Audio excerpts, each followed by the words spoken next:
Lanjut, di sini kita ketik rumusnya sama dengan VLOOKUP. Baru kita pilih kodenya, titik koma, tabel array-nya atau tabel acuannya, yaitu tabel bantu yang ini.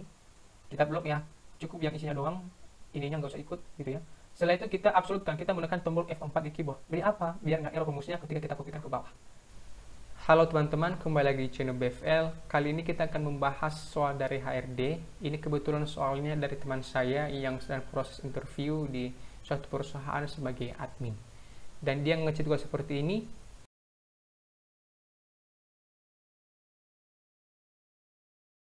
Dan ini adalah soalnya. Teman-teman, di soalnya ini kita disediakan ada 3 sheet ya, dimana sheet pertama ini adalah soal if dan sum if, dan sheet keduanya ini adalah data wisatanya, dan kita juga sudah disediakan tabel bantunya. Oke, untuk kita mengerjakan sheet keduanya ini. Lanjut, di sini di sheet pertama ini kita ada 2 poin ya, dimana poin pertama ini kita menggunakan rumus sum if. Oke. Baru poin keduanya ini kita menggunakan rumus if. Teman-teman, di sini kan langsung di poin 2-nya ini, di poin 1-nya ini, hitunglah jumlah berikut dengan rumus sum if. Di sini ada kolom customer ya, di sini ada produk, di sini ada jumlah gitu ya. Yang pertama adalah kita menjumlahkan dulu ini. Biasanya kan kita menggunakan rumus sum ya. Seperti ini, ketik sama dengan sum, baru blok datanya seperti ini, baru enter. Namun ada cara lainnya yang lebih cepat, yaitu kita cukup menekan tombol Alt di keyboard plus sama dengan. Oke, baru enter. Nah, inilah cara cepatnya. Lanjut, hitunglah jumlah yang terjual dengan rumus sum if. Teman-teman, di sini ada kolom produk, di sini ada jumlah gitu ya.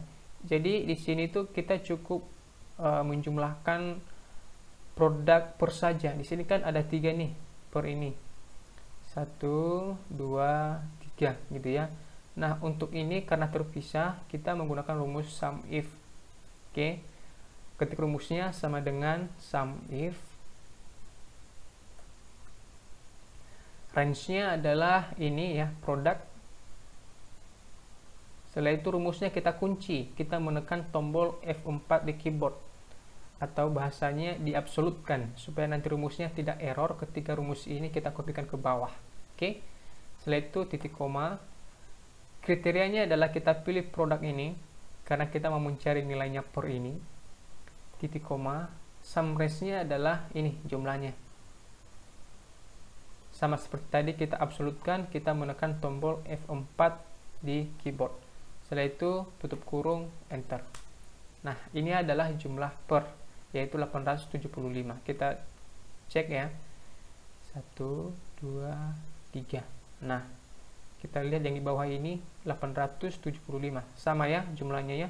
Nah, untuk yang di bawahnya ini nih, yang list kind, selanjutnya ini kita tinggal kopikan saja rumusnya seperti ini. Maka sudah selesai. Ini berguna apalagi kalau data kita banyak gitu ya. Maka rumus sum if ini sangat berguna sekali. Lanjut, di poin 2 ini kita menggunakan rumus if ya, di mana di sini ada kriterianya. Jika harganya lebih besar dari 10.000, maka dikategorikan mahal. Jika harganya kurang dari 10.000, maka dikategorikan murah. Di sini kan ada produk, di sini ada harga, dan di sini ada kategorinya. Nanti kita akan lihat ini termasuk mahal atau murah. Teman-teman, langsung saja ketik di sini sama dengan if seperti ini. Logika tesnya adalah kita pilih sel harga, baru ketik lebih besar atau sama dengan 10.000. Oke. Adalah mahal. Buka kutip, ketik mahal, tutup kutip, titik koma. Selain dari itu, maka murah. Jadi cara baca rumusnya ini, jika kolom harga ini lebih besar atau sama dengan 10.000, maka dikategorikan mahal. Selain dari itu murah. Jadi artinya kalau di bawah 10.000 murah. Oke, enter. Maka salak ini dikategorikan mahal karena harganya di atas 10.000. Untuk yang di bawahnya ini kita tinggal kopikan saja rumusnya seperti ini. Maka sudah selesai. Di sini kan ada rambutan ya. Itu murah. Karena kenapa? Harganya di bawah dari 10.000. Dan begitu seterusnya. Oke, kita lanjut di sheet kedua. Di sini kan ada data wisata ya, di mana di sini kita disuruh untuk menggunakan rumus fill up. Kita mencari destinasi wisata dan tarif wisatanya. Dan kita juga sudah disediakan tabel bantunya seperti ini untuk mengerjakan sheet keduanya ini. Di sini ada kodenya, di sini ada destinasi wisata dan tarifnya. Kalau dia BL itu Bali, kalau dia LB itu adalah Lombok dan seterusnya. Teman-teman, di sini kita mengetik rumusnya. Ya. Sebelumnya saya mau kasih perbedaan. Ya.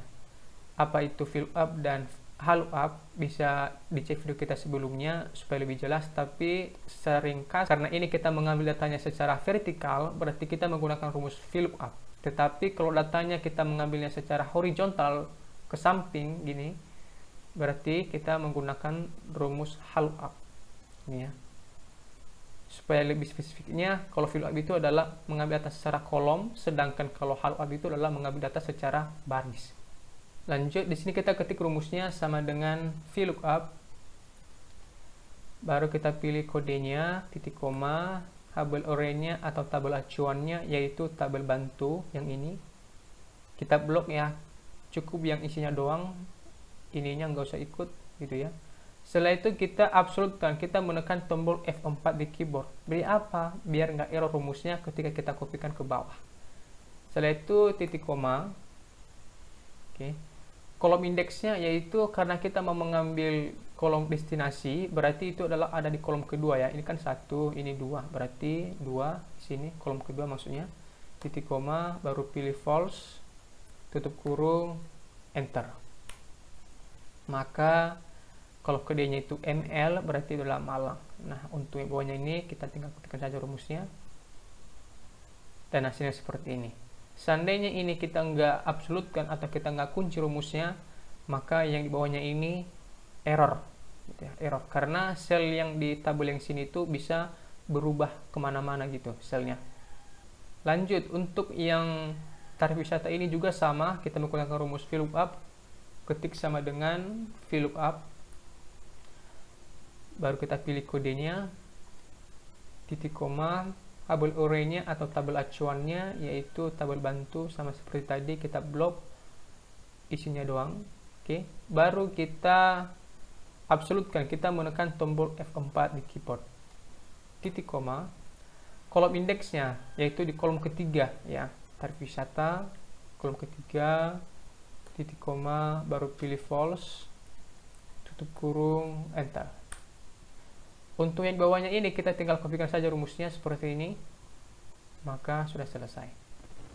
Teman-teman, inilah bedanya ketika kita tidak kunci rumusnya atau kita tidak absolutkan. Seperti ini contohnya, kita ulang ya, misalnya ketik di sini sama dengan fill up. Oke. Pilih kodenya, titik koma, tabel acuannya seperti ini. Nah, ini kita nggak kunci ya, atau kita nggak absolutkan. Lanjut saja, titik koma, kolom indeksnya 3 gitu ya, karena kita mau mencari tarif wisatanya. Lanjut, pilih false, tutup kurung, enter. Oke, benar ya, untuk Malang itu adalah 1.500.000. Oke, betul ya. Ini rumusnya, kita kopikan ke bawah, maka hasilnya error. Yang benar itu cuma ini doang, yang Malang ini. Yang di bawahnya ini salah semua ini, salah semuanya ini. Karena selnya ini bisa berubah-ubah. Misalnya BL ini ada di A5, bisa saja nanti kalau kita tarik rumusnya ke bawah, pindah ke A9. Nah, itu. Makanya mesti kita kunci rumusnya, atau kita absolutkan seperti ini.